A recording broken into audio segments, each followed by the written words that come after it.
10ാമത് A Mohandas memorial ട്രോഫിക്കായുള്ള വടംവലി മത്സരത്തിന്റെ B ഗ്രൂപ്പിലെ അവസാന മത്സരമാണ്.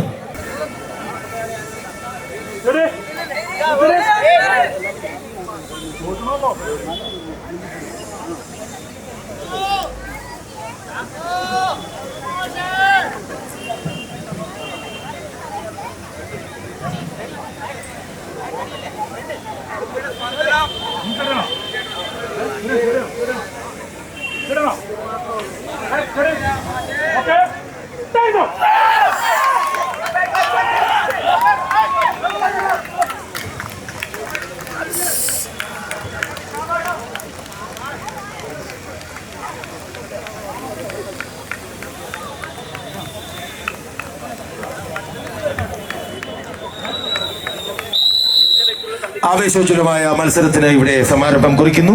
ബി ഗ്രൂപ്പിലെ അവസാന മത്സരം സന്നിധി ടീം എയും തരംഗം ടീം ബിയും തമ്മിൽ ഇരുവശത്തും കരുത്തന്മാർ നിലയുറപ്പിച്ചു നിൽക്കുന്നു. ഈ മത്സരത്തിൽ ആരാണ് നേടുക?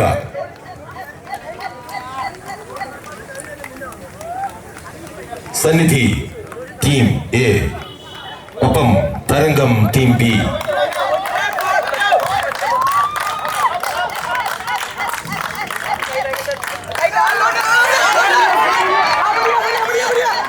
തരംഗം മുന്നേറുവാനുള്ള ശ്രമങ്ങൾ നടത്തുന്നു. സന്നിധി ചുവടുറപ്പിച്ച് നിലയുറപ്പിച്ചിരിക്കുന്നു.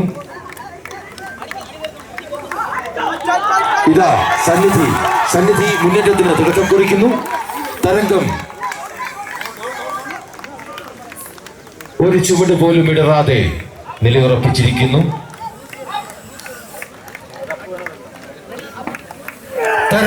തരംഗം ടീം ബി ഒരു ചുവട് മുന്നോട്ട് വച്ചിരിക്കുന്നു.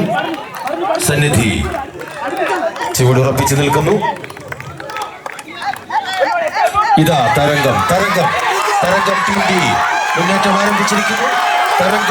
സന്നിധി ചുവടുകൾ ഉറപ്പിച്ചു നിൽക്കാനുള്ള ശ്രമം നടത്തുമ്പോൾ തന്നെ ഇതാ തരംഗം ടീം ബി ആവേശോജ്വലമായ മുന്നേറ്റം നടത്തി. അതാ തരംഗം ആവേശോജ്വലമായ മുന്നേറ്റത്തിലൂടെ മുന്നേറാൻ ശ്രമിക്കുമ്പോൾ ചെറുത്തു നിൽക്കുന്ന തന്ത്രവുമായി സന്നിധിയും.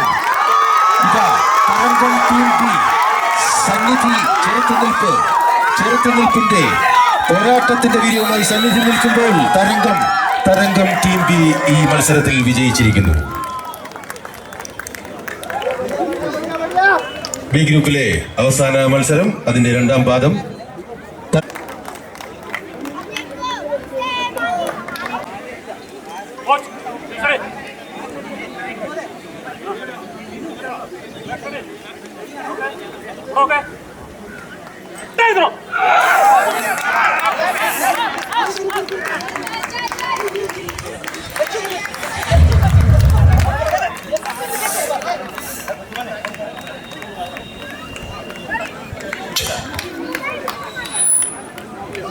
ബി ഗ്രൂപ്പിലെ അവസാന മത്സരം തരംഗം ടീം ബിയും സന്നിധി ടീം എയും തമ്മിലുള്ള മത്സരം ഇത് ആരംഭിച്ചിരിക്കുന്നു.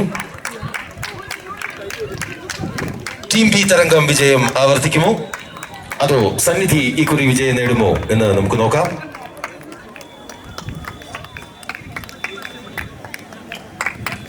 അടിപതറാതെ ചുവടിളകാതെ ഇരു ടീമുകളും ഇരുഭാഗത്തും നിലകൊള്ളുന്നു. വിജയം ആവർത്തിക്കും എന്നുള്ള ഉറച്ച വിശ്വാസത്തോടെ തരംഗം ടീം ബിയും ഇത്തവണ വിജയം ഞങ്ങൾ നേടും എന്നുള്ള ഉത്തമ വിശ്വാസത്തോടെ സന്നിധി ടീം എയുടെ കരുത്തോടെയുള്ള പോരാട്ടം. സന്നിധി ടീം എ ശക്തമായ പോരാട്ടം കാഴ്ചവെക്കുന്നു. ഒട്ടും ചുവടിളകാതെ നിലയുറപ്പിച്ചുകൊണ്ട് തരംഗം ടീം ബിയും നിലകൊള്ളുന്നു. ഇതാ സന്നിധി ടീം എ ഇത്തവണ വിജയം നേടും എന്നുള്ള ഉറച്ച വിശ്വാസത്തോടെ നിൽക്കുമ്പോൾ തരംഗം ടീം ബി വിജയം ആവർത്തിക്കുവാനായി ശക്തമായ പോരാട്ടം ഇരു ടീമുകളും മത്സരിക്കുമ്പോൾ വിജയം ആർക്കൊപ്പം നിൽക്കുമെന്ന് നമുക്ക് നോക്കാം. ടീം തരംഗം വിജയം ആവർത്തിച്ചിരിക്കുന്നു. ഇതോടെ രണ്ട് ഗ്രൂപ്പുകളിലുമുള്ള എല്ലാ മത്സരങ്ങളും അവസാനിച്ചിരിക്കുന്നു.